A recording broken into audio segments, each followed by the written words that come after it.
여러분 안녕하세요, 롱장입니다. 제가 판단하기에 무척 중요하기 때문에 제가 판단하기에는 속보이기 때문에 바로 영상을 서둘러서 만들기로 결정했습니다. 그냥 바로 보도록 할게요. 전월세 신고제 계도 기간 1년 유예, 원희룡 장관님 임대차 3법 개편 논의, 하반기 전세 개편안 논의 시작. 전세 제도 자체에 대해서 제가 손을 댈 거라고 말씀을 드렸고요. 그리고 제 강의 들어오시거나 멤버십 분들은 아시겠지만 제가 앞으로 정부가 뭔가 일을 할 때 무엇을 활용할 건지에 대해서 많이 말씀을 드렸고요. 그리고 어떻게 들으실지 모르겠어요. 그런데 저는 이건 말씀드리고 싶은 게 여러분 저랑 같이 해오신 분들은 알겠지만 이미 작년 하반기부터 지금까지 시장 흐름에 대해서 큰 기조에 틀림없이 우리는 잘 따라오고 있습니다. 그러니까 맞췄다는 표현은 옳지 않은 것 같고요. 지금 이 와중에 어쨌건 잘 따라오고 있습니다. 이대로 가면 좋을 것 같아요. 지금처럼만 잘 하시면 됩니다. 제가 항상 제가 느끼는 거 여러분이 느낄 바에 대해서 설명을 드리니까 너무 걱정하지 마시고 너무 위축되거나 너무 들뜨지 마시고 평온하게 너무 힘들기 때문에 상황이 평온하게 따라오셔야 됩니다. 이게 중요해요. 전세 퇴거 대출 관련 DSR 규제 완화는 논의 중. 이게 여러분 과거에 논의 중 있죠. 이 기사가 떴던 거 여당 입장에서 논의 중이 떴던 것 중에서 통과가 안 된 것과 통과가 된 것을 세보시면은 그 퍼센테이지가 나오거든요. 물론 100%가 아니기 때문에 문제가 될 수 있지만 문제는 밑에 기사 내용 전체를 보면은 이게 솔직히 좀 우리가 집중해야 되는 부분이 돼버립니다. 정부가 다음 달부터 시행 예정이던 전월세 신고제 계도 기간을 1년 유예하기로 했다. 솔직히 말씀드릴까요? 여러분 이거 임대차 3법 부분적으로 지금 망가뜨리고 있는 거거든요. 이게 작은 일이 아니에요. 임대차 3법 중에 마지막 퍼즐이 임대차 신고 이거예요. 이거 벌금이 어마어마하거든요. 이거 제가 말씀드린 적 있죠. 이거 현장에 나가서 동사무소나 부동산에 들리면요. 어르신들이 이게 뭔지를 몰라요. 이것 때문에 진짜 그냥 완전 난리 부르스거든요. 이것 때문에 스트레스 받으신 분들 엄청 많아요. 왜냐면 이게 지금 몇 번 바뀐 거예요. 유예했다가 처음에 뭐였냐면 관심 없는 분들도 계시겠지만 유예 기간 끝난 다음에 그 기간 전에 신고가 누락된 걸 찾아서 소급으로 벌금을 먹이겠다가 원래였어요. 아시겠어요? 올해 5월달 끝나서 6월달부터 신고가 아니라 6월달이 넘어서 예전에 신고가 빠졌던 거 그걸 찾아내서 벌금을 먹이겠다 해서 얼마 전에 이건 안 하겠다. 그리고 이번에는 또 갑자기 다 돼서 유예하겠다. 이건 뭐냐면은 이거 보셔야 돼요. 기존 전 정부의 임대차 3법을 우린 그대로 받지 않겠다요. 왠지 아세요? 이거 미리 말씀드릴게요. 임대차 3법을 받지 않겠다는 건 이번 전세시장 문제점을 임대차 3법에서 찾겠다는 의사 표시입니다. 두고 보세요. 이미 불 지피고 있어요. 또 전세 사기와 깡통 전세 등 전세제도 관련 문제가 계속되자 전세 자체를 개편하겠다는 뜻도 밝혔다. 이거 제가 말씀드렸죠. 그냥 시스템 자체를 손을 대려고 할 거다.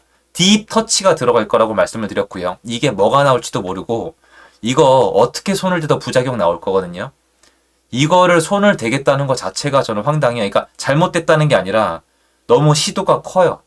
이건 정말 지켜봐야 되는 부분이에요. 왜냐면 지금 부동산 시장이 뭐 오를 수가 없다, 안정돼 있다, 수급이 많는다고 믿는 분들은 아무 상관이 없겠지만 제가 봤을 땐 전혀 아니거든요. 동시에 큰 틀에서 전세 제도를 개편하면서 이전 정부에서 시행한 임대차 3법 역시 전면 수정할 것을 시사했다. 갑자기 움직임이 다이나믹해졌죠. 왠지 아세요?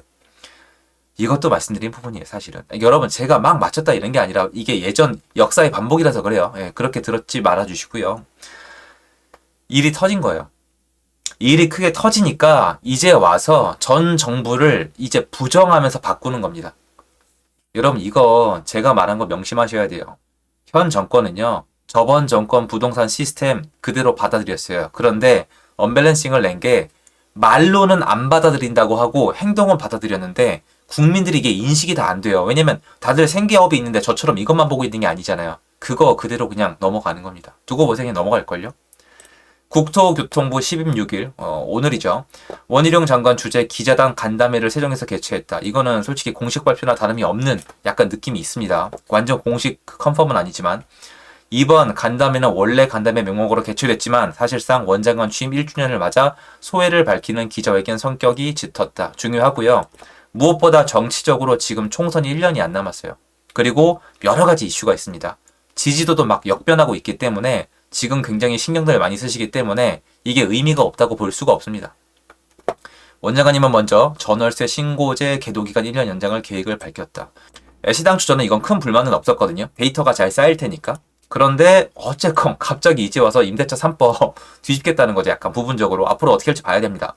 원장관은 국토부가 여러 안을 검토했는데 일단 1년 더 유예하자고 결론냈다. 유예가 뭐예요? 안 하겠다는 거. 과태료 부과와 상관없이 신고율은 계속 올라가고 있고 이거 어떻게 알아요? 지금 전세가율과 역전세, 깡통전세, 전세 사기 문제 등이 엉켜져 있다고 발행했다. 보이시죠? 보이세요, 여러분은? 임대차 3법이랑 엮기 시작을 했어요. 그리고 이제 선을 긋겠죠. 전세 사기와 임대차 보증금 미반환 문제에 대해서 선을 긋고 그리고 책임을 넘기겠죠. 이게 수순인데 제가 말씀드렸던 건 뭐냐면은 여기 나와서 제가 얘기한 것처럼 우리 이렇게 할 거라고 얘기 안 해요. 우리가 알게 모르게 이렇게 넘어갑니다. 모든 국민이 막 다 아는 게 아니기 때문에. 등록 임대사업체 제도도 수정해야 해. 전월세 신고라는 단편적 행정의 행정력을 쏟기보다는 임대차 시장이랑 큰 틀을 공사하기로 했다. 여러분 지금 이것 때문에 얼마나 많은 일들이 있는지 아세요? 전월세 신고제. 이게 벌금이 몇백만 원대예요. 이게 아무것도 아니란 듯이 이렇게 안 할 게 아니에요. 전 정부에서 힘들게 만든 건 맞아요. 전월세 신고제는 쭉 설명이 갔고요. 여기서부터 중요해요. 원장관님은 전세 제도가 이제는 그 수명을 다한 게 아닌가 본다. 절대 아닙니다. 전세 안 없어져요. 장관이 이 말씀 하고 싶으신 거죠? 우리 잘못이 아니라 전세 자체가 문제가 된 거다. 맞잖아요. 이전 정부 시스템을 그대로 받아들이지 않았으면 제 말대로 처음부터 전세 시스템을 망가뜨려 놨기 때문에 문제가 생겼다는데 그대로 받으셨으니까 전세 시장 자체에 대해서 비난하시는 건데 그러면 국토부는 뭐 했습니까? 여러분 전세 제도에 수명이 있습니까? 아마 이렇게 믿는 분들이 많고 이렇게 얘기를 많이 하니까 이 말씀을 하시겠지만 전세 제도에 수명이 있다고요? 아니요. 전세 제도는 시스템이랑 판만 제대로 깔아주면은 멀쩡하게 돌아갑니다. 제 말대로 매매가랑 전세가랑 충분히 벌어져 있으면요. 경매 넘어가도 아무 문제 없고요. 전세 사기는 어차피 못 없습니다. 시스템을 낮게 해서 줄일 수만 있는 거죠. 조직적인 전세 사기 범죄가 판을 치는 등 심각한 문제가 있다고 생각한다. 이상하죠? 이상하죠, 여러분. 이를 제대로 예방할 수 있는 판을 만들어야 한다. 전 이미 방법을 말씀드렸지만 그렇게 할 리가 없습니다. 다만 워낙 오랫동안 전세제도가 생태계를 이뤄왔고 더 큰 문제 발생을 막기 위해 지금부터 공론화하고 모든 방안을 다 논의할 것이라고 얘기했다. 모든 방안 아닙니다. 모든 방안을 얘기하지 않을 겁니다. 주요 논의 방안으로는 큰 틀에서 임대차 3법 전체를 개정해야 하는데 없애겠다는 거죠. 지금까지 잘 썼는데 여러분 제가 비꼬는 것처럼 들으실 건데 저 불평불만 많았던 건 맞아요. 그런데 전 정권에 있던 시스템 그대로 가져왔잖아요. 뭐 바꾸겠다고 안 바뀌고 그대로 했잖아요. 지지도가 나오니까. 근데 이제 와서 갑자기 뭐가 그렇게 문제인데요. 특히 전세와 매매시장 사이의 단절이나 주거 약자에 피해를 줄 수 있는 부분을 막는 것을 연구할 것이다. 전세와 매매시장 사이의 단절? 여러분 지금 현 정부가 지난 정부에 이어서 집을 사게 해줬어요? 집을 가지고 있게 해줬어요? 아닙니다. 하반기에는 이 문제를 본격적으로 논의해야 할 것이다. 앞으로 현 정부의 정책에 변화가 있을 겁니다. 그리고 이 얘기를 꺼냈어요. 얘기했잖아요. 대놓고 얘기하는 게 아니라 이렇게 흘러간다고요. 이 경험으로 알아야 돼요.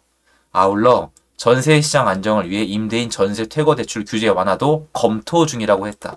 간복입니다. 얼마나 욕을 먹는지. 제 말 맞나 틀리나 보십시오. 제가 대단한 게 아니라 역사적으로 똑같이 있었던 거예요. 원장관님은 집주인이 전세 보증금을 못 돌려줘 다른 대출을 끌어들일 수 없는 문제와 관련해 대출을 터주자는 공감대를 금융당국과 나눴다. 지나갈 길을 열어놓고 지나가게 해야 한다고 생각한다. 왜 이렇게 됐을 것 같아요? 감당이 안 되거든요. 전세 보증금 미반환 사건 사고가 감당이 안 되는데 그 근원이 전세 사기를 공론화시켜서 누군가 인기몰이를 한 거거든요. 그리고 그 판은 임대차 3법 등 매매가와 전세가를 붙여놓은 거거든요. 이게 이전 정권부터 있었거든요. 근데 그걸 그대로 받아들였거든요. 지금 빠져나갈 길이 없거든요.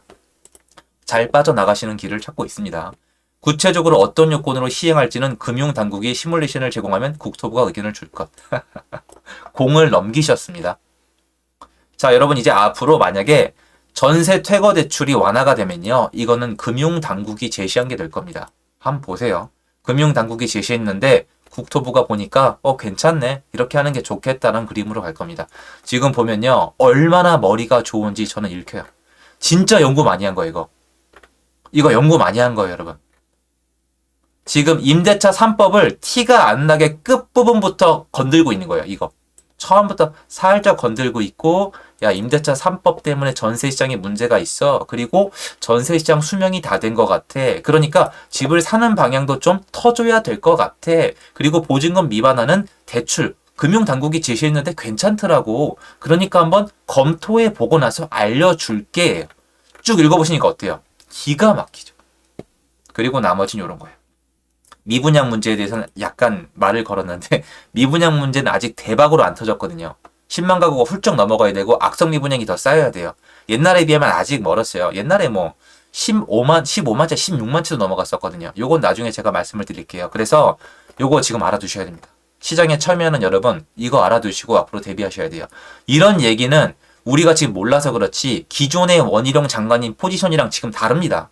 이건 뭔가 딱 계산기를 돌려봤을 때 감당이 어려운 사건 사고가 터졌을 때 주로 이렇게 나옵니다. 그리고 이거 진행될 가능성 높다고 봐요. 저는 이게 갑자기 꺼낼 이유가 없어요. 여러분이 보시기에 이거 갑자기 기자들 모아놓고 얘기할 이유 있다고 생각하세요? 무슨 이유가 있는데요? 없어요. 그래서 앞으로 같이 시장 지켜보셔야 됩니다. 감사드리고요.